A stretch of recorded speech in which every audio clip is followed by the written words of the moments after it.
तो आज का हमारा जो टॉपिक है वो है डिस्पर्जन ऑफ लाइट। और डिस्पर्जन में हम सबसे पहले पढ़ते हैं prism.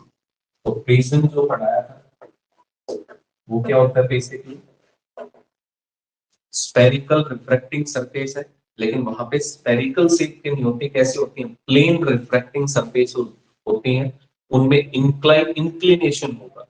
When two plane refracting surfaces are inclined on each other, that combination is called prism। और हम उसको क्या बोलेंगे, प्रिज्म। और प्रिज्म की जो शेप है वो ट्रायंगुलर शेप में होती है, इसलिए हम यहाँ पे ट्रायंगुलर शेप बनाने की कोशिश करते हैं, यानी ये ट्रायंगल फॉर्मेशन। और इस शेप को हम क्या बोलते हैं, प्रिज्म। यहाँ पे इसको 3D में अगर बनाने की कोशिश करते हैं तो ये सपोज करते हैं कि हमने 3D में इसको थोड़ा टॉप से देखना, जो प्रिज्म है उसको थोड़ा टॉप से व्यू कर रहे हैं। तो यहाँ पे टॉप से व्यू है,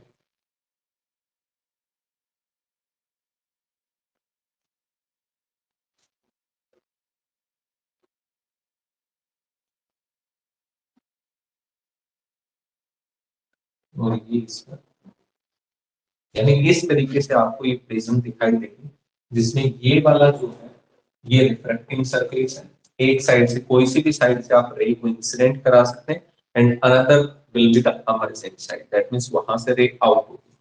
तो यहाँ पे ये कहलाता है बेस ऑफ द प्रिज्म, ठीक है।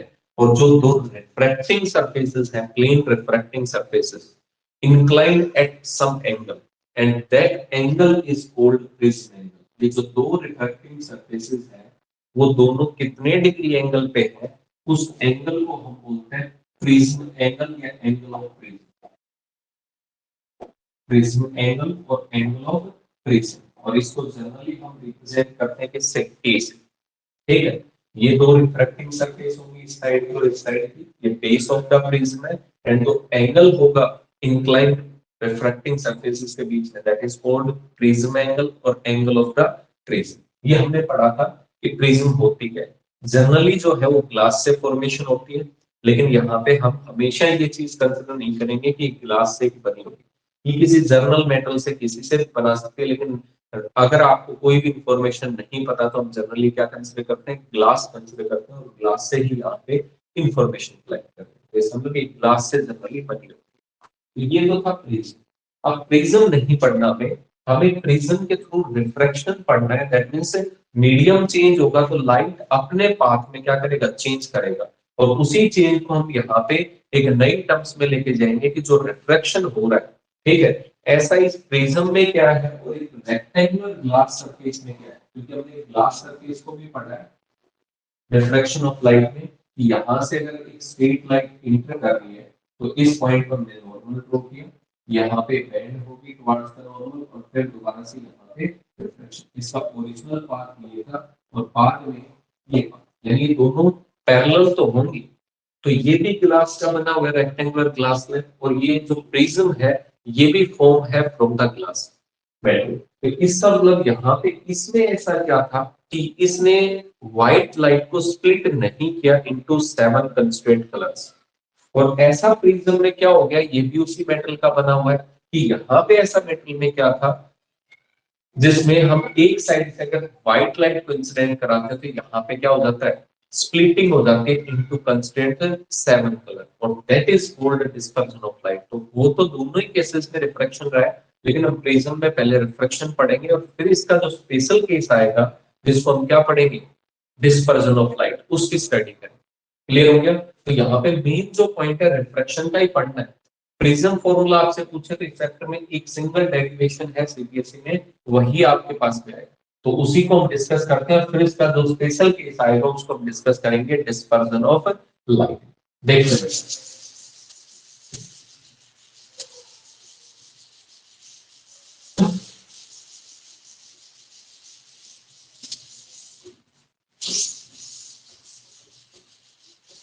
तो हमारे पास में यहाँ पे एक सिंपल सी टर्म्स है, और इस सिंपल सी टर्म्स का नाम क्या है, refraction of light through prism. Refraction of light through prism.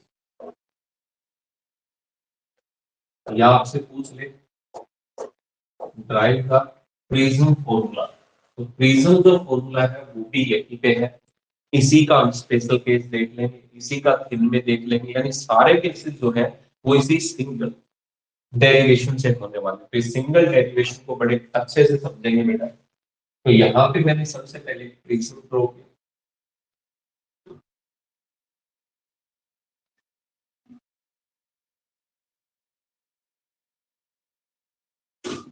ठीक है, ये प्रिज्म, ये इसका बेस, ठीक है, ये इंक्लाइन, इन दोनों के बीच में ये जो एंगल था रिफ्रैक्टिंग सरफेसेस के बीच में, that is called prism angle. ठीक है, हम ए से रिप्रेजेंट करते हैं। ये जो टॉप पॉइंट है उसको हमने पी नाम दिया, इस वाले एंड को R, and this one is called S.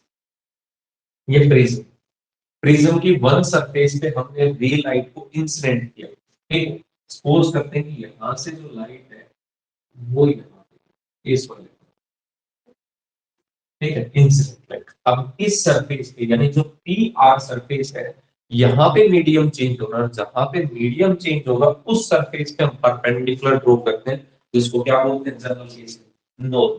तो यहाँ पे हमने नॉर्मल ड्रॉ किया, देखते हैं इसका टर्म्स को।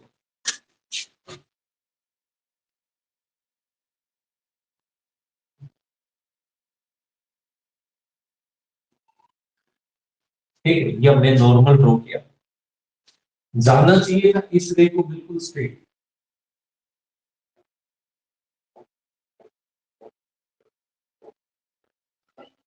इस रे को स्ट्रेट जाना चाहिए था, बट जैसे ही मीडियम चेंज हुआ, इधर एयर है तो हमने रिफ्रैक्टिव इंडेक्स मान लिया μ1, और ये ग्लास से फॉर्मेशन है तो ये डेंसर मीडियम, इसलिए इसका रिफ्रैक्टिव इंडेक्स कितना मान लेते हैं μ2।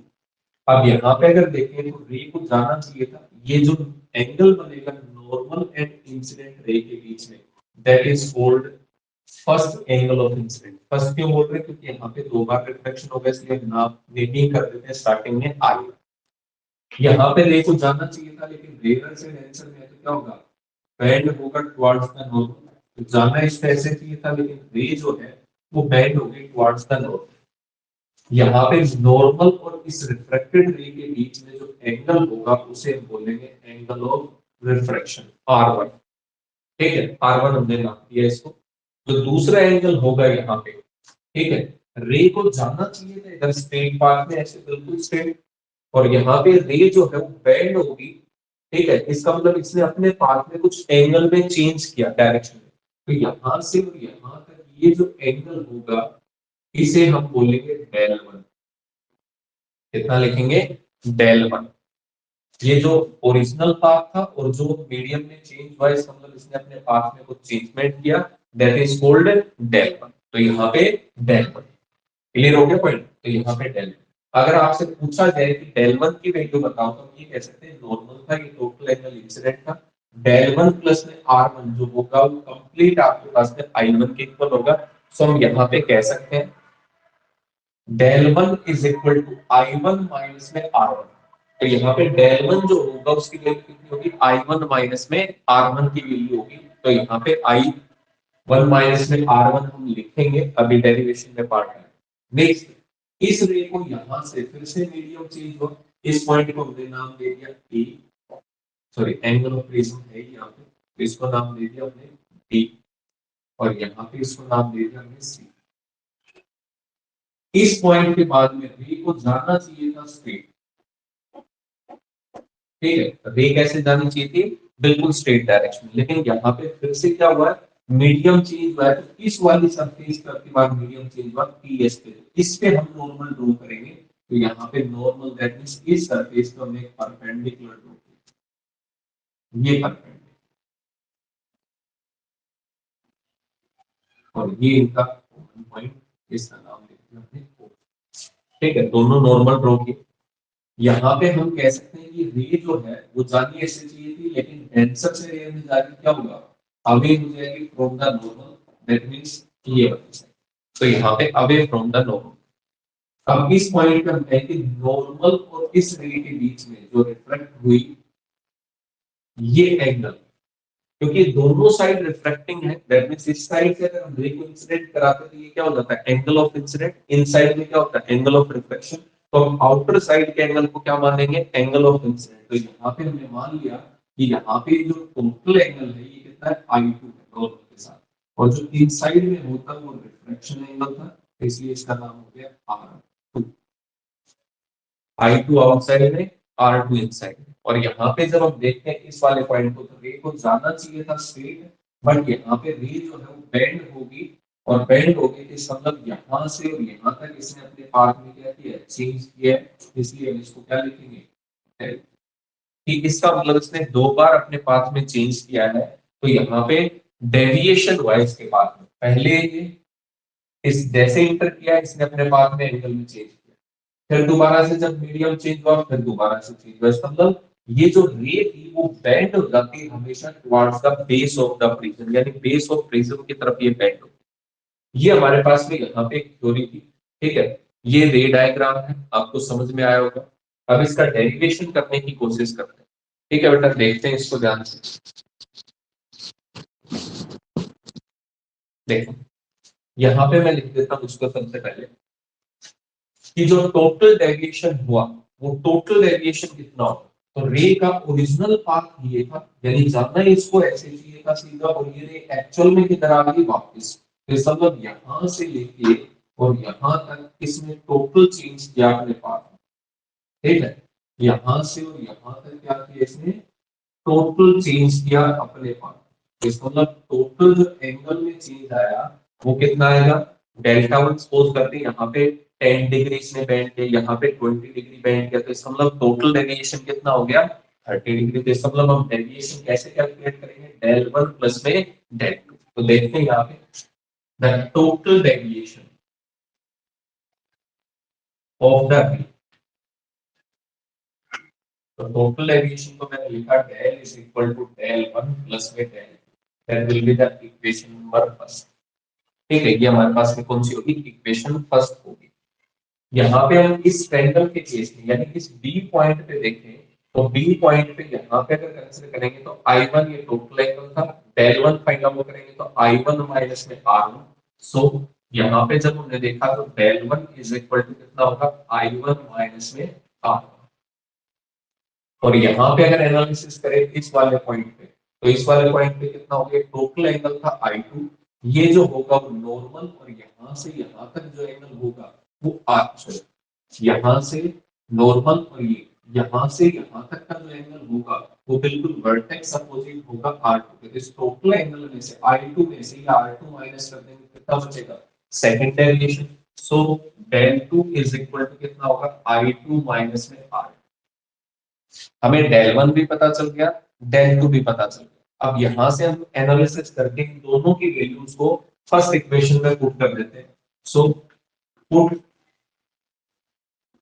It in equation first. तो हमने इन डेल वन और डेल टू की वैल्यू को यहाँ पे पुट किया, तो हमारा जो रिजल्ट बन गया है वो कितना आया, total deviation is equal to I1 minus में R1, डेल वन की वैल्यू प्लस में इसको म्यू वन को मैं कर लेता हूं, और यहाँ पे कितना आ गया, I2 माइनस में R।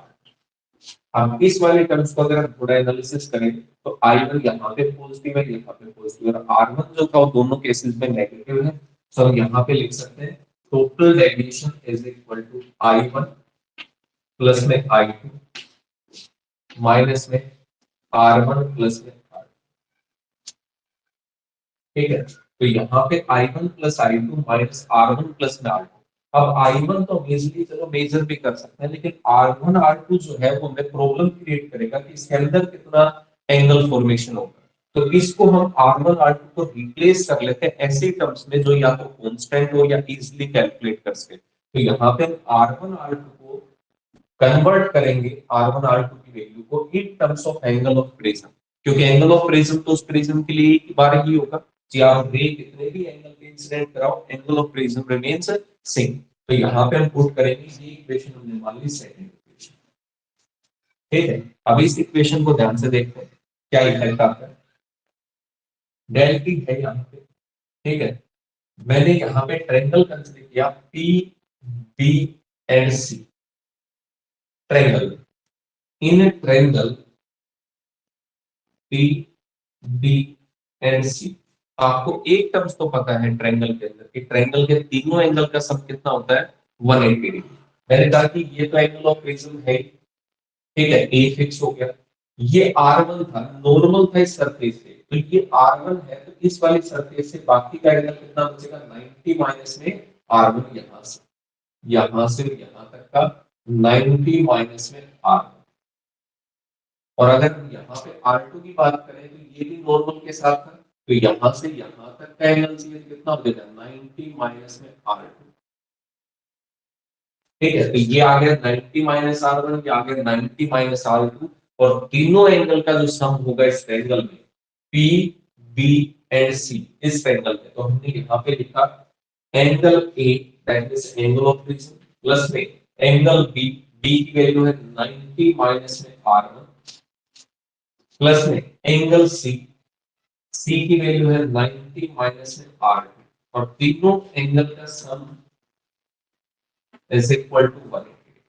तो यहाँ पे 90 प्लस का है, 90 प्लस का 180, ये इधर जाएगा माइनस में, so angle of prism minus R1 minus R2 is equal to 180 minus में 180, दैट मींस कितना हो गया 0। सो ये दोनों नेगेटिव टर्म्स इधर जाएंगे तो positive, so A is equal to हो जाता है R1 प्लस में R2। ये इक्वेशन आप यूज कर सकते हो इक्वेशन थर्ड के नाम से, क्योंकि हमें आगे जरूरत पड़ेगी। क्लियर हो गया? तो R1 प्लस R2 जो है उसकी वैल्यू होगी कितनी, angle of prism. So total deviation becomes, कि जो टोटल डेविएशन होगा उसकी वैल्यू जो होगी वो I1 प्लस में I2 माइनस R1 प्लस में R2। ठीक है, यहां पे मैंने कहा सो फ्रॉम इक्वेशन सेकंड,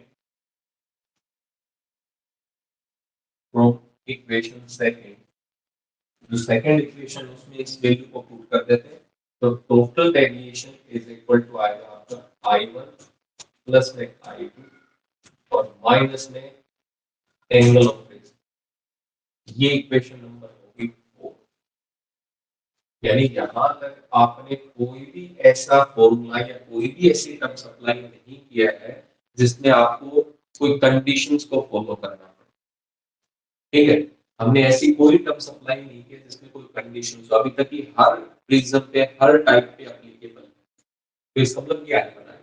लेकिन अब हम देख रहे हैं कि यहाँ पे जब आपने I1 इंसिडेंट करवाया था नॉर्मल के साथ में देखी, मान लेते हैं 5 डिग्री के एंगल ऑफ इंसिडेंट पे, ठीक है, तो यहाँ पे देखा उसका भी पाथ होगा कुछ और डेविएशन, फिर हमने उसके पाथ में डेविएशन देखा, फिर 10 डिग्री किया, 15 डिग्री किया, 30 डिग्री, 40 डिग्री, 45 डिग्री, यानी 80 डिग्री तक देखा। यानी मिनिमम एंगल ऑफ इंसिडेंट से ले जाके मैक्सिमम एंगल ऑफ इंसिडेंट तक का पाथ हमने एक्सपेरिमेंटली स्टडी किया, तो जो डेविएशन था उसका एक ग्राफ आता है। ठीक है, वैसे हम मैथमेटिकली भी समझेंगे इस चीज को कि मैथमेटिकली भी प्रूव हो सकता है, और यहाँ पे देखते हैं by experimental study, एक्सपेरिमेंट। तो यहाँ पे कितना हो जाएगा, ये वाले टर्म्स, ये हम एक ग्राफ प्लॉट कर रहे हैं, डेविएशन यानी पाथ में कितना चेंज होगा जब हम कितना एंगल ऑफ इंसिडेंट यहाँ पे अप्लाई करते हैं इंसिडेंट। तो यहाँ पे जो ग्राफ आता है वो ऐसे आता है,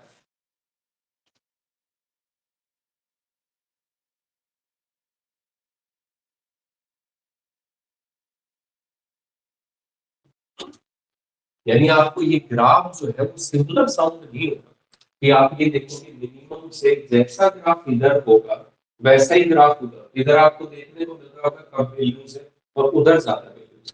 तो इसका मतलब हमें तो ये चाहिए कि डेविएशन था, ठीक है, उसको जब हम देखते हैं तो वो दो एंगल पे मिलता है। ठीक है, यहाँ पे एंगल ऑफ इंसिडेंट I1 और यहाँ पे एंगल ऑफ इंसिडेंट I2, यानी आप इधर से रे इंसिडेंट कराओगे, इधर कम किया तो उधर ज्यादा पे होगा for the same minimum deviation. इसका मतलब दो एंगल ऑफ इंसिडेंट पे आपको सेम डेविएशन मिलेगा। जब आप सपोज करते हैं 5 डिग्री पे कर रहे थे, तो हो सकता है वो 83 डिग्री पे आपको सेम डेविएशन इंसिडेंट करे। यानी जैसे जैसे हम एंगल ऑफ इंसिडेंट को इंक्रीज करेंगे डेविएशन कम होता जाएगा, कम होता जाएगा, और जैसे जैसे एक लिमिट के बाद में फिर से एंगल ऑफ इंसिडेंट इंक्रीज करेंगे तो इसका मतलब फिर से डेविएशन इंक्रीज होता जाएगा। तो हमें चाहिए मिनिमम डेविएशन, क्योंकि मैक्सिमम तो किसी पे भी हो सकता था, इससे कम जाएंगे जीरो की तरफ जाएंगे तब भी मैक्सिमम डेविएशन, और अगर आपको ज्यादा एंगल ऑफ 90 डिग्री के नियर अबाउट देंगे तब भी maximum deviation. So minimum deviation will happen when both angle I1 and I2 are at the same point. That means both are equal. और उस डेविएशन को हम नाम देते हैं मिनिमम डेविएशन। क्या नाम देंगे इसको? Minimum deviation. तो आपको मिनिमम डेविएशन जो है वो आपको एक ही सिंगल पॉइंट पे मिलता है। तो आप यहाँ पे इस ग्राफ को ड्रॉ कर सकते हो, अदरवाइज मैं मैथमेटिकल एक्सप्रेशन बता रहा हूँ, ठीक है, सिर्फ समझेंगे उस चीज को कि यहाँ पे इस डेल की वैल्यू मिनिमम होनी चाहिए, और ये मिनिमम कब होगी? माइनस इस एंगल ऑफ प्रिज्म में तो आप चेंज कर ही नहीं सकते, जो प्रिज्म हमने यूज कर लिया वो प्रिज्म क्या रहेगा? सेम।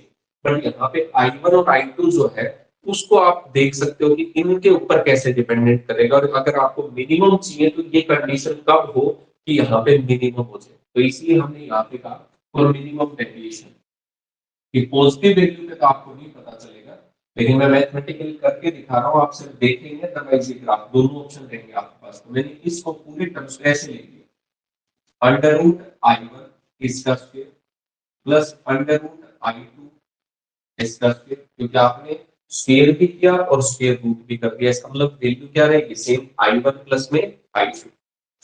यहाँ पे कितना हो जाएगा? प्लस में twice of under root I1 I2, ठीक है, या कहते हैं माइनस है, जितना आपने माइनस किया उतना ही मैंने इसमें प्लस भी कर दिया, twice of under root I1 I2 and minus में 3, ठीक है। तो एंगल ऑफ रेशन का सेम, यानी मैंने पहले I1 I2 को लिखा स्क्वायर स्क्वायर रूट, और माइनस जितनी टर्म्स की उतनी मैंने प्लस कर दी, तो हमारी इक्वेशन क्या रहेगी? सेम। तो यहाँ पे मैंने कहा कि इस पूरी टर्म्स को a square plus b square minus में 2ab, क्योंकि प्लस से रिजल्ट नहीं आएगा, प्लस में आपको मैं 2 प्लस में 3 या कोई x प्लस में y की मिनिमम वैल्यू बताओ, तो वहां पे जनरली फाइंड आउट करना मुश्किल, लेकिन मैं ये कहूँ कि x माइनस y की मिनिमम वैल्यू तो आप इजीली कर सकते हो। तो इसलिए हम यहाँ पे सब्ट्रैक्शन के टर्म्स में लिख रहे हैं, तो यहाँ पे अंडर रूट I1 माइनस में अंडर रूट I2 और इसका होल स्क्वायर, और यहाँ पे प्लस में twice of under root I1 I2 minus में 3। अब यहाँ पे ये फिर से प्लस में आ गया, इसमें हम चेंज कर नहीं सकते थे, तो इसकी जो मिनिमम वैल्यू होगी वो कितनी हो सकती है? 0। अब ये अगर 0 होगा तो दोनों वैल्यूज क्या होनी चाहिए? इक्वल।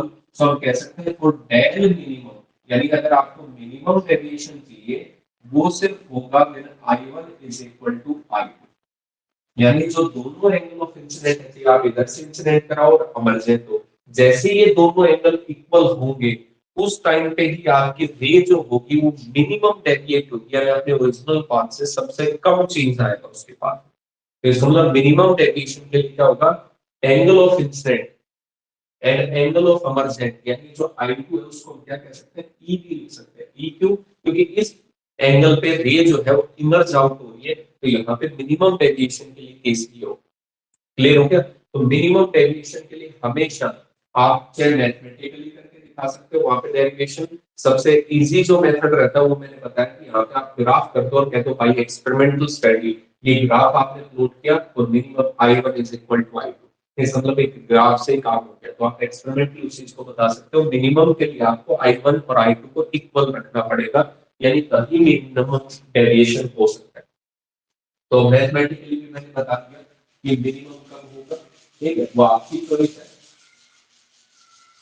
तो हमारे सामने टर्म्स आ गई कि यहाँ पे फॉर मिनिमम डेविएशन जो होगा वो दोनों एंगल ऑफ इंसिडेंट और एंगल ऑफ इमर्जेंट पे सेम होने की कंडीशन से होगा। क्लियर हो गया? अब आगे चलते हैं, तो इसका मतलब आपको ये भी पता चल गया फॉर मिनिमम डेविएशन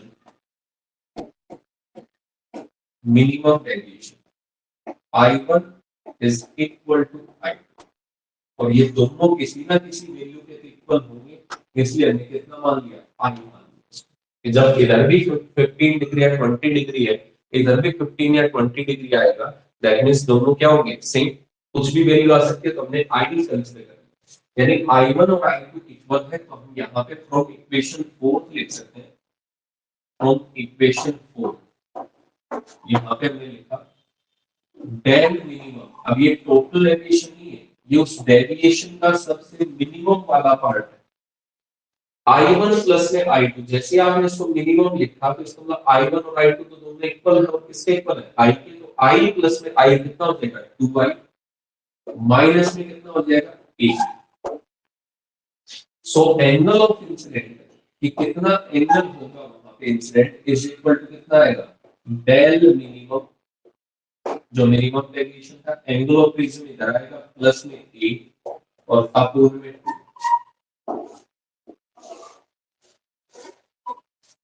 ठीक है, डेल मिनिमम प्लस में 8 डिवाइडेड बाय 2 वो एंगल ऑफ इंसिडेंट होगा जिस पे जो डेविएशन होगा प्रिज्म में वो सबसे मिनिमम आएगा, यानी सबसे कम पाथ में चेंज आएगा, तो एंगल ऑफ इंसिडेंट हमें पता चल गया। लेकिन जैसे अगर मैं यहाँ पे देखता हूँ मिनिमम डेविएशन का केस, देखो बेटा, अगर मैं इस पॉइंट पे स्नेल्स लॉ अप्लाई करूं तो क्या आएगा? Mu 1 into sin i is equal to mu 2 into the sin r। यहाँ पे करेंगे इस पॉइंट पे तो mu 2 into sin r2 is equal to mu 1 into the sin i2। इसका मतलब कि एंगल ऑफ इंसिडेंट तो मिनिमम के लिए क्या थे? इक्वल। तो I1 अगर I2 के इक्वल है तो R1 भी इसके इक्वल होगा। R2 के आप स्नेल्स लॉ अप्लाई करा के देख सकते हो, तो हम यहाँ पे डायरेक्टली लिख सकते हैं for minimum deviation I1 is equal to I2 है, so R1 is also equal to R2 for minimum deviation. और ये भी कुछ ना कुछ एंगल होगा, तो इसको हमने कितना मान लिया? R। तो यहाँ पे आप कह सकते हो I1 I2 के इक्वल था, तो यहाँ पे अगर आप इस पॉइंट पे स्नेल्स लॉ अप्लाई करो बी पॉइंट पे सी पॉइंट पे, तो I1 रिफ्रैक्टिव इंडेक्स, इधर का I2 वो इक्वल थे, तो इनसाइड के एंगल पे क्या होंगे? इक्वल होंगे for minimum deviation. Her condition में नहीं है, सिर्फ मिनिमम डेविएशन में। तो R1 R2 भी क्या होंगे? इक्वल होंगे। तो यहाँ पे अगर हम इक्वेशन थर्ड का यूज करें तो from equation third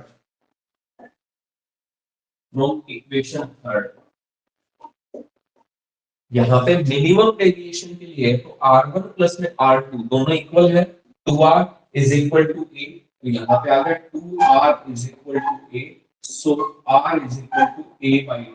that means for minimum deviation angle of incident is equal to del minimum plus A by 2, and for minimum deviation angle of refraction is half of angle of prism. जितना भी prism का angle होगा उसका half होंगे यहाँ पे R1 and R। Clear हो गया? तो यहाँ पे I1 भी आपको पता है, सॉरी R भी आपको पता है और I भी आपको पता है, एंगल ऑफ इंसिडेंट भी और एंगल ऑफ रिफ्रैक्शन भी। अब दोनों केसेस में अगर यहाँ पे हम एनालिसिस करके देखें तो हमें तो प्रिज्म फॉर्मूला ड्राइव करना है, एंड प्रिज्म फॉर्मूला कुछ नहीं है, रिफ्रैक्टिव इंडेक्स ऑफ मेटल और यहाँ पे डेविएशन के बीच में रिलेशन। तो यहाँ पे हमने सिंपल इस वाले को, ठीक है, इतना यूज होगा। तो यहाँ पे अगर हम देखते हैं तो पॉइंट बी पे मैंने यहाँ पे स्नेल्स लॉ अप्लाई किया, Snell's law at point B. कोई सी साइड पे कर सकते हो, कोई उससे फर्क नहीं पड़ेगा।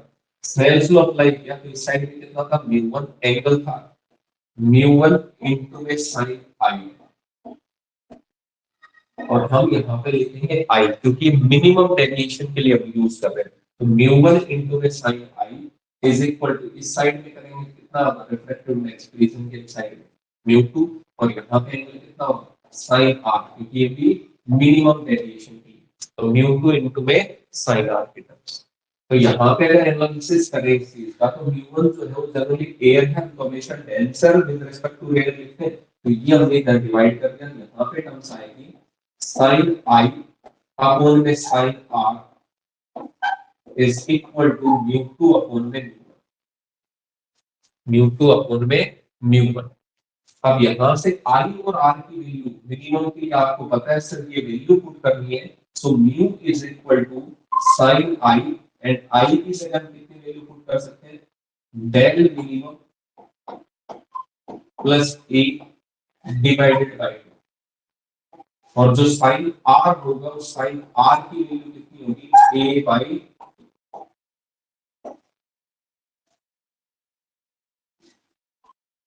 ठीक है, म्यू इज इक्वल टू कितना होगा? Sine del minimum plus A by 2 and sine A by. तो यहाँ पे ये आपका जो रिफ्रैक्टिव इंडेक्स और मिनिमम डेविएशन और एंगल ऑफ प्रिज्म के बीच में रिलेशन होता है इसी को हम बोलते हैं प्रिज्म फॉर्मूला, और इसी से हमारा जो डिस्पर्जन है, लाइट जो है वो स्टार्ट होगी। यानी आपसे प्रिज्म फॉर्मूला पूछता था, हम ये वैल्यू लिखेंगे, यहाँ पे इसको ड्राइव करने की कोशिश करेंगे। सर क्या था? The relation between refractive index, minimum deviation and angle of prism is called prism formula, और हम उसी का यूटिलाइजेशन करेंगे।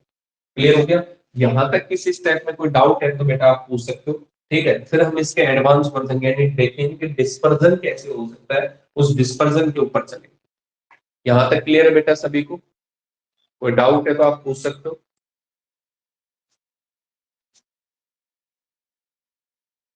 देखते हैं।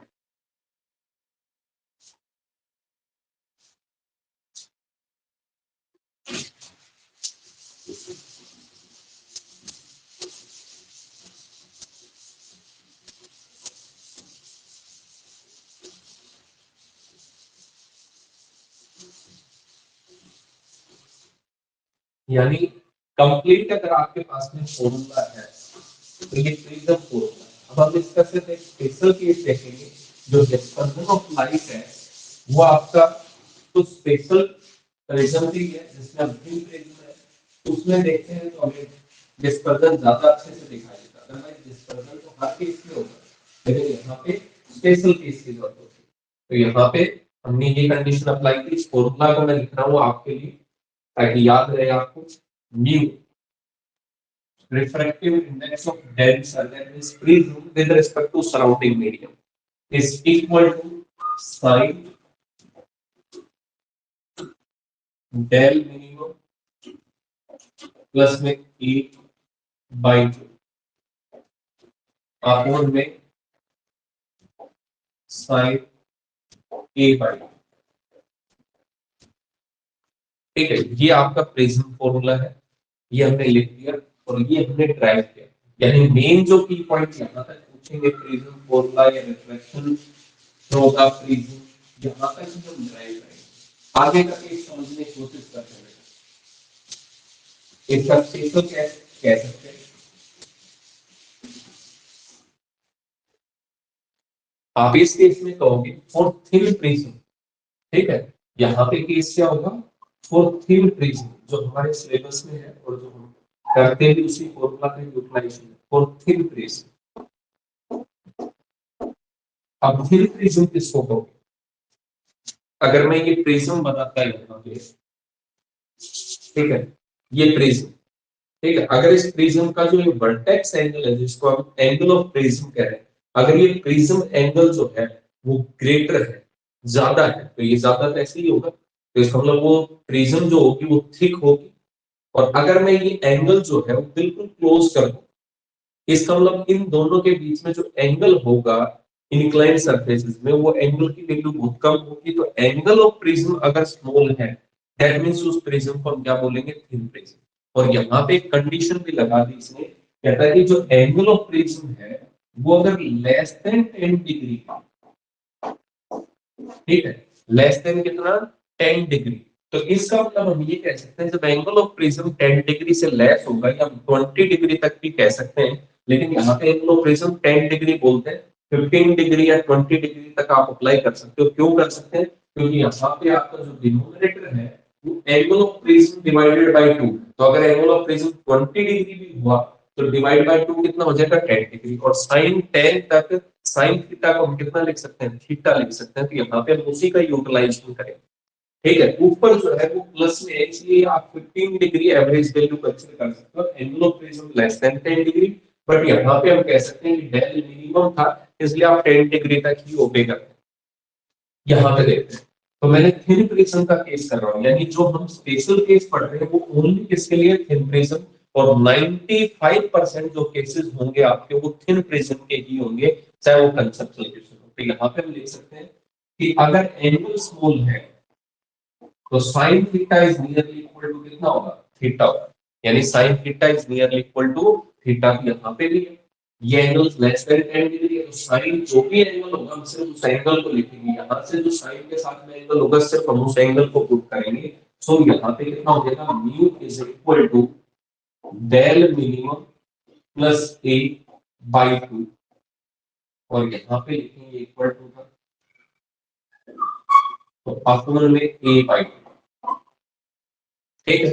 ये 2 से 2 रेसिप्रोकल होने से कैंसिल आउट हो जाएगा, मैंने यहाँ पे मल्टीप्लाई किया तो ये टर्म्स हो जाएगी mu a is equal to del minimum plus में p। तो ये a इधर आएगा तो मिनिमम डेविएशन का केस कितना हो जाएगा, म्यू a माइनस में p। तो a को हम क्या ले सकते हैं इसमें से common, so minimum deviation is equal to terms आएगी म्यू माइनस में 1 इनटू में a। और ये आपके पास में मेन फॉर्मूला है, ठीक है, deviation. If prism is thin, अगर प्रिज्म थिन है तो हम ये फॉर्मूला यूज करेंगे। और मैंने कहा पहले भी 95% केसेस में आपको जो प्रिज्म मिलेगी वो थिन ही मिलेगी, लेकिन अगर थिक होती है तो थिक के लिए आपके पास में फिर ये फॉर्मूला है, ठीक है, जो हमने पहले ड्राइव किया। यानी ये हर प्रिज्म पे एप्लीकेबल है, चाहे वो थिक हो और थिन हो। लेकिन यहाँ पे ये जो केस है, ठीक है, ये केस सिर्फ किसके लिए है, जो थिन प्रिज्म है उनके लिए। और इसमें भी जो ऊपर वाला केस था वो भी किसके लिए एप्लीकेबल है, फॉर मिनिमम डेविएशन। अगर आपको टोटल डेविएशन फाइंड आउट करना है तो टोटल का हमने इक्वेशन किया था, ड्राइव किया था I1 प्लस में I2 माइनस में एंगल ऑफ प्रिज्म। यदि आपको अगर टोटल डेविएशन देखना है और वहां पे angle of incident angle of convergent equal नहीं है तो आप टोटल डेविएशन इससे यूज करेंगे। अगर आपका मिनिमम डेविएशन देखना है तो मिनिमम हम इस फॉर्मूला से यूज करेंगे। और अगर आपको मिनिमम डेविएशन देखना है थ्रू द थिन प्रिज्म तो आप इस फॉर्मूला का यूज करेंगे जो होता है म्यू माइनस में 1 इनटू में a की टर्म्स। तो यहाँ पे म्यू माइनस 1 इनटू में a की टर्म्स। क्लियर हो गया बेटा, इसमें कोई डाउट नहीं था। अब यहाँ पे सोचने की कोशिश करते हैं कि इसमें ऐसा क्या था जो मित्रा फोकस कर रहे हैं इसके ऊपर। यही मेन डिस्क्रिमिनेशन है, रेक्टेंगुलर स्लैब से आपके सामने डिस्पर्जन क्यों नहीं होता, और ऐसा प्रिज्म में क्या था जबकि सेम मेटल से बने हुए थे और उसमें डिस्पर्जन हो रहा है। तो देखते हैं डेविएशन। मैं ये कह सकता हूँ deviation is directly proportional to refractive index. किस पे डिपेंड करेगा, रिफ्रैक्टिव इंडेक्स के ऊपर, ठीक है। क्योंकि आपको दिख रहा है del minimum is directly proportional to refractive index, angle of prism पे तो है ही है, लेकिन यहाँ पे मेन रिफ्रैक्टिव इंडेक्स। अब हमने एक कंडीशन पढ़ी है कि जो रिफ्रैक्टिव इंडेक्स है वो किन किन फैक्टर्स पे डिपेंड करता है। तो आपको बताया था नेचर ऑफ मेटल, कि आपका जो मेटल है वो किस नेचर का है, वेवलेंथ ऑफ लाइट है कि आप कौन से लाइट यूज कर रहे हैं उसकी वेवलेंथ के ऊपर डिपेंड करेगा। थर्ड वन इज टेम्परेचर, तो यहाँ पे टेम्परेचर सेम है, मटेरियल भी सेम ही है, बट जो लाइट आएगी अगर वो व्हाइट लाइट हुई या सिंगल कलर की लाइट होगी तो ये सिंगल मोनोक्रोमेटिक वेवलेंथ लाइट है, तो इसका मतलब सिंगल वेवलेंथ है। तो इसका मतलब ये जो हमने एक सिंगल रे पाथ बनाया था बिल्कुल इसी तरीके से फॉलो। लेकिन अगर बाई चांस यहाँ पे व्हाइट लाइट आई, व्हाइट लाइट का मतलब यहाँ पे जिसमें 7 कलर्स इंक्लूडेड है, तो 7 कलर की तो वेवलेंथ अलग होगी, और वेवलेंथ अलग होगी तो उनके लिए रिफ्रैक्टिव इंडेक्स डिफरेंट आएगा, और रिफ्रैक्टिव इंडेक्स डिफरेंट होगा तो उन सभी का डेविएशन जो होगा, जो पाथ में चेंज आएगा, जो एंगल में वेरिएशन आएगा, वो सभी का डिफरेंट आएगा। अब आपने रिफ्रैक्टिव इंडेक्स पढ़ा था mu is equal to C upon में V. C is equal to होता है mu into lambda in air upon में mu into lambda in medium. Frequency source dependent है, सो हम ये कह सकते हैं कि यहाँ पे रिफ्रैक्टिव इंडेक्स वो generally inversely proportional to wavelength of light होता है। जिसका भी रिफ्रैक्टिव इंडेक्स मीडियम का फाइंड आउट कर रहे हैं inversely proportional to wavelength of light. But यहाँ पे एक कोची फॉर्मूला आता है, ठीक है, जैसे हम डिस्पर्जन की बात कर रहे हैं तो डिस्पर्जन के केस में कहेंगे कोचीज फॉर्मूला। कोचीज फॉर्मूला नाम का ये सिर्फ आपको, ठीक है, कहता है कि किसी भी मेटल का जो रिफ्रैक्टिव इंडेक्स होगा that will be equal to a plus b upon में lambda square plus c upon में lambda raise to power 4 and so. यानी यहाँ पे हम ये कहें कि जैसे जैसे आप वेवलेंथ इंक्रीज करते जाओगे तो ये भी तो डिनोमिनेटर नहीं है, इस मतलब wavelength is inversely proportional to refractive index. तो यहाँ पे हम रिफ्रैक्टिव इंडेक्स को inversely proportional to wavelength of light के टर्म्स में यूज करते हैं, और यहाँ पे यही आता है। तो हम यहाँ पे कह सकते हैं inversely proportional to wavelength of light, यानी डेविएशन जो हुआ वो indirectly wavelength of light use के इनवर्सली प्रोपोर्शनल होता है। अब आपको ये पता है wavelength for red colour is greater than wavelength of violet colour. Red colour की जो वेवलेंथ होती है वो ज्यादा होती है और वोलेट कलर की क्या होती है, सबसे कम। तो यहाँ पे क्या कहेंगे, so deviation for red colour, deviation for red colour is less than deviation for violet, यानी वोलेट कलर का जो डेविएशन होगा, जो पाथ में चेंज आएगा वो सबसे ज्यादा होगा और रेड कलर का सबसे कम होगा, क्योंकि ये रिफ्रैक्टिव इंडेक्स पे डिपेंड कर रहा था। रिफ्रैक्टिव इंडेक्स जो है वो यहाँ पे वेवलेंथ ऑफ लाइट पे। अब आपको रेक्टेंगुलर स्लैब पे लेके चलते हैं। जब हमने रेक्टेंगुलर स्लैब का पाथ देखा था रिफ्लेक्शन ऑफ लाइट में, ठीक है, तो यहाँ पे दोनों जो लाइट थी ये बिल्कुल पैरेलल आई थी। तो पैरेलल आई थी तो डेविएशन नहीं हुआ, इन्होंने अपने एंगल में चेंज नहीं किया, पैरेलल में थी तो डेविएशन नहीं हुआ। तो लैटरल शिफ्ट था, लेकिन लैटरल शिफ्ट का मतलब होता है कितना शिफ्ट करेंगे पैरेलल, ठीक है। यहाँ पे इसने अपने एंगल में चेंज किया और एंगल में चेंज होने से अलग अलग कलर के लिए अलग अलग होगा, इसलिए आपको दूसरी साइड में क्या दिख जाता है, 7 कलर स्प्लिट होते हुए दिख जाते हैं, क्योंकि वहां पे 7 कलर्स की वेवलेंथ की अलग होती है। सबसे लीस्ट किसकी आएगी, रेड कलर की, और सबसे मैक्सिमम वेरिएशन किसका आएगा, वोलेट कलर का। और इसी प्रॉपर्टी की वजह से जो प्रिज्म है वो 7 कलर्स में स्प्लिट कर देता है व्हाइट लाइट। देखते हैं इसका इफेक्ट।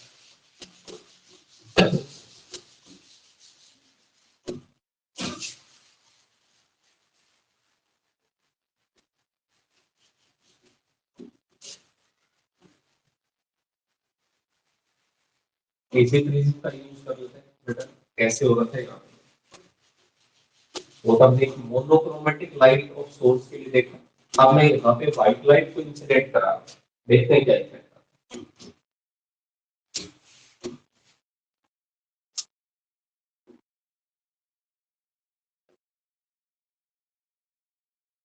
ठीक है, प्रिज्म की सेम, यहाँ पे हमने व्हाइट लाइट को इंसिडेंट कराया, this is white light. White light means यहाँ पे 7 प्लस है, बीपीक्यू,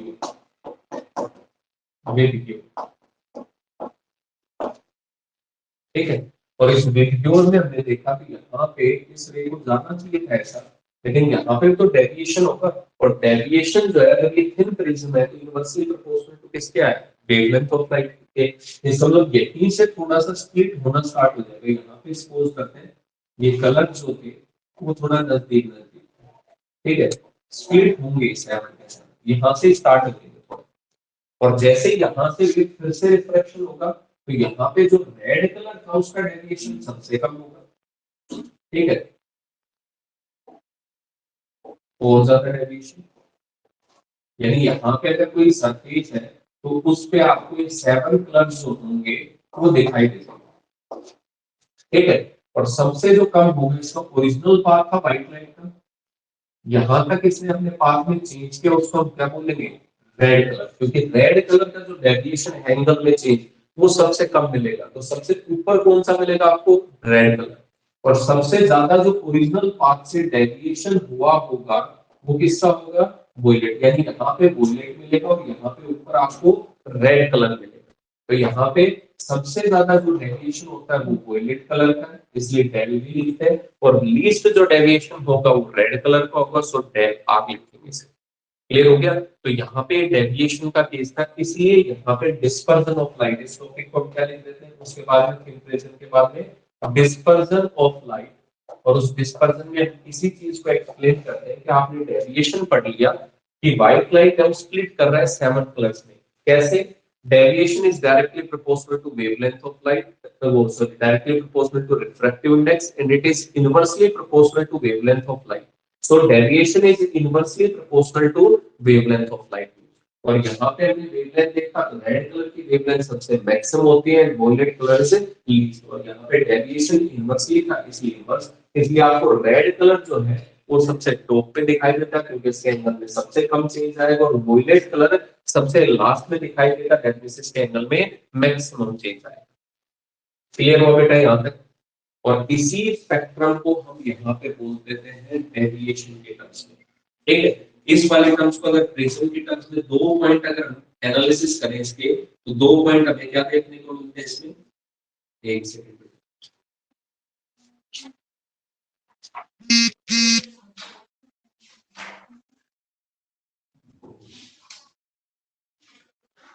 ठीक है, एंगुलर डिस्पर्जन के टर्म्स में क्या होगा, एंगुलर डिस्पर्जन। अब आपको ये एंगल ही तो दिखाई दे रहा है, तो यहाँ पे अगर मैं यहाँ पे लिखूं एंगुलर डिस्पर्जन, एंगुलर डिस्पर्जन, यानी आपको लगता ही है ये कुछ अलग टर्म्स है, ये अलग कुछ भी नहीं।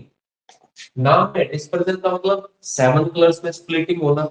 यहाँ पे कहता है सेवन कलर्स को आप एंगल के टर्म्स में बताओ। तो मैंने कहा कि ओरिजिनल पार्ट हमारा ये था, जो सबसे ज्यादा डेविएट हुआ वो 60 डिग्री हुआ, सबसे कम हुआ वो 45 डिग्री हुआ। तो ये जो स्पेक्ट्रम होगा इसका एंगल कितना बनेगा, ये पूरा जो बनाएगा लीस्ट से और मैक्सिमम तक, ये एंगल कितना फॉर्मेशन होगा, तो उसी को हम क्या बोल देंगे, एंगुलर डेविएशन। क्या बोलेंगे, एंगुलर डेविएशन। तो यहाँ पे डेविएशन हमें पता था, वोयलेट कलर का कितना आएगा, पुट करेंगे तो रिफ्रैक्टिव इंडेक्स ऑफ वोयलेट माइनस में 1 इनटू में एंगुलर प्रिज्म। और अगर हम यहाँ पे रेड कलर की बात करेंगे तो रेड कलर की कितना आएगा, refractive index of red colour minus में 1 इनटू में 8। ये मैक्सिमम है और ये मिनिमम है, सो दोनों का जो डिफरेंस आएगा उसी को क्या बोलेंगे, एंगुलर डिस्पर्सन। तो यहाँ पे डेल मीन जो होगा, ठीक है, सॉरी, डिस्पर्जन जो होगा एंगुलर डिस्पर्जन, तो वो कितना आएगा, refractive sorry deviation of violet colour minus deviation of red colour. Maximum में से मिनिमम को माइनस कर देंगे, तो यहाँ पे माइनस करोगे तो यहाँ पे सिंपल टर्म्स अगर मैं मल्टीप्लाई करता तो यहाँ पे आप लिखते refractive index of mu B violet into में ए माइनस में ए, मल्टीप्लाई करा के मैंने इनसाइड, ताकि एक साइड कम हो, इसको भी इनसाइड कराएंगे तो माइनस में म्यू आर इनटू में ए और प्लस में ए। सो एंगल ऑफ प्रिज्म तो क्या देगा, सी कैंसिल, ए को वापस हम कॉमन ले सकते हैं, सो म्यू बी माइनस में म्यू आर इनटू में एंगल ऑफ प्रिज्म। यानी अगर आपको कोई पूछ ले एंगुलर डिस्पर्जन बताओ, तो एंगुलर डिस्पर्जन कुछ भी नहीं है, जो मैक्सिमम डेविएशन था उसमें से minimum deviation of red colour को माइनस करना है, तो ये जो बचेगा उसको आप एंगल के टर्म्स में बता रहे हो कि कितना डिस्पर्जन होगा, कितना दूरी में फैलेगा in terms of angle of original का। ठीक है, तो यहाँ पे यही टर्म्स कहलाती है एंगुलर डिस्पर्जन। और एक टर्म्स और होती है बेटा छोटी सी, जिसको हम यहाँ पे बोलते हैं, ठीक है, डिस्पर्सिव पावर। ये हमारे पास में जो आया उसको बोलेंगे एंगुलर डिस्पर्जन। अब आपसे पूछे कि किस किस फैक्टर पे डिपेंड करेगा, तो आप क्या बताओगे, refractive index and angle of prism. और अगर मैं यहाँ पे कहूँ कि रिफ्रैक्टिव इंडेक्स है वो तो वेवलेंथ ऑफ लाइट पे भी है, तो इसका मतलब ध्यान रखना कि यहाँ पे वेवलेंथ ऑफ लाइट पे भी यूज होता है। लास्ट टर्म आती है हमारे पास में जिसको बोलते हैं डिस्पर्सिव पावर, कि कोई प्रिज्म है वो कितना डेविएशन क्रिएट कर रहा है, कोई कम करता है कोई ज्यादा करता है। तो लास्ट छोटा सा पॉइंट है डिस्पर्सिव पावर। ये प्रिज्म का जो है मोस्टली आपका जो टॉपिक है वो कंप्लीट हो जाता है, डिस्पर्सिव पावर। इसका मतलब यहाँ पे हम इसको रिलेट करते हैं ओमेगा से, सिंबल यूज करते हैं। तो ये क्या कहता है कि हम एक रेफरेंस पॉइंट क्रिएट करेंगे और उस रेफरेंस पॉइंट के कंपैरिजन में आप बताओगे कि ये जो एंगुलर डिस्पर्जन था वो कितना होगा। तो यहाँ पे हम क्या लिखेंगे, एंगुलर डिस्पर्जन, एंगुलर डिस्पर्जन यानी एंगल के टर्म्स में अपॉन में mean deviation, mean deviation. Mean का मतलब यहाँ पे हम जनरली किसका लेते हैं, जो रेड और वोयलेट के बीच में आएगा उसको क्या मान लेते हैं, मीन डेविएशन की। यहाँ से जो बीच में था मिड पॉइंट था उसको क्या मानेंगे, मीन डेविएशन। और जब हम इस मीन डेविएशन को देखते हैं तो ये जनरली, क्योंकि ये इक्वली डिस्ट्रीब्यूशन नहीं होता सभी कलर का, यहाँ पे ये येलो कलर के नियर अबाउट आता है। ठीक है, जब आप 3700 एंगस्ट्रम से और 7600 एंगस्ट्रम का कैलकुलेशन करोगे तो नियर अबाउट जो येलो कलर की वेवलेंथ होगी वहां पे वो मीन डेविएशन आता है। हम यहाँ पे वैल्यू पुट कर सकते हैं। So dispersive power is equal to, angular dispersion अभी किया था, म्यू वोयलेट माइनस में म्यू रेड इनटू में एंगल ऑफ प्रिज्म। और यहाँ पे आप लिख सकते हो मीन डेविएशन यानी येलो कलर माइनस में 1 इनटू में ए। सो ए से तो ए क्या हो जाएगा, कैंसिल आउट, और यही आपकी टर्म जो बन जाएगी वो बन जाएगी डिस्पर्सिव पावर। तो इसका मतलब ये डिस्पर्सिव जो मीन आप रिफ्रैक्टिव इंडेक्स ले रहे हो ये किसके लिए आएगा, येलो कलर, क्योंकि मीन वहीं पे आता है एवरेज जो कैलकुलेट करता है। तो इसका मतलब dispersive power does not depend upon angle of prism, but angular dispersion and deviation depend on angle of prism। Clear हो गया, तो किस चीज का यहाँ पे ध्यान रखेंगे यहाँ पे जो एंगुलर डिस्पर्सन का वो रिफ्रैक्टिव एज के एंगल ऑफ प्रिज्म पे डिपेंड करता है, but dispersive power does not depend on angle of prism. ये वही same factor refractive index and nature of light used है उसके ऊपर यू डिपेंड करता है। तो ये आपका जो चैप्टर था वो 90% कंप्लीट हो गया। कल हम इससे एक छोटा सा टॉपिक देखेंगे और उसके कंसेप्ट सॉल्यूशन डिस्कस करेंगे। ठीक है, तो ये कंप्लीट आपका थ्योरेटिकल जो पोर्शन है डिस्पर्जन ऑफ लाइट का, कल हम स्कैटरिंग देखेंगे और इसका थोड़ा बहुत कंसेप्ट सॉल्यूशन के डिस्कस करेंगे। ठीक है बेटा, किसी को कोई डाउट हो तो कल डिस्कस कर लेना। बाय चांस यही आपके पास में डेरिवेशन है, ठीक है, इस चैप्टर में एक बार गो थ्रू होंगे, ठीक है, तो आपका स्ट्रॉन्ग पॉइंट हो जाएगा कल जो हम न्यूमेरिकल या कंसेप्ट सॉल्यूशन डिस्कस करेंगे। कल ये चैप्टर एंड हो जाएगा और कंसेप्ट सॉल्यूशन भी मोस्टली कल ही कवर हो जाएगा। ठीक है बेटा, thank you, have a nice day.